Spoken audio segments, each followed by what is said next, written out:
Dekabr oyida tug'ilganlar. Dekabr yilning eng so'nggi, ammo eng serquvonch oyi. Bu oyda dunyoga kelgan insonlar ham shunday. Bardam, mehribon va orzulari ulkan kishilardir. Ularda ikki faslning tarovati mujassam. Qishda tug'ilgan, ammo ko'ngillari bahordek iliq. Tashqi olami sokin, lekin qalblari g'oyat kuchli. Ular o'z yo'lini tanlaydi va oxirigacha boradi. Hech qachon yarmidan qaytmaydi.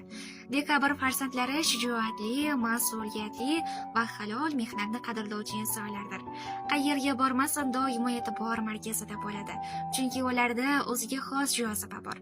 Ular yonidagilarga ishonch beradi, xursandchilik ulashadi, yaqinlar uchun o'zini ham ayamaydigan mehribon insonlardir. Xullas, dekabr yillarning yakuni bo'lsa ham, dekabrda tug'ilganlar hayotning eng go'zal sovg'alaridan biridir. Dekabr oyida tug'ilganlar. Dekabr yilning eng so'nggi, ammo eng serquvonch oyi. Bu oyda dunyoga kelgan insonlar ham shunday. Bardam, mehribon va orzulari ulkan kishilardir. Ularda ikki faslning tarovati mujassam. Qishda tug'ilgan, ammo ko'ngillari bahordek iliq. Tashqi olami sokin, lekin qalblari g'oyat kuchli. Ular o'z yo'lini tanlaydi va oxirigacha boradi. Hech qachon yarmidan qaytmaydi.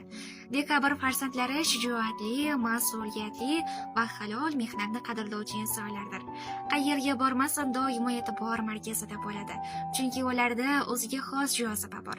Ular yonidagilarga ishonch beradi, xursandchilik ulashadi, yaqinlar uchun o'zini ham ayamaydigan mehribon insonlardir. Xullas, dekabr yillarning yakuni bo'lsa ham, dekabrda tug'ilganlar hayotning eng go'zal sovg'alaridan biridir.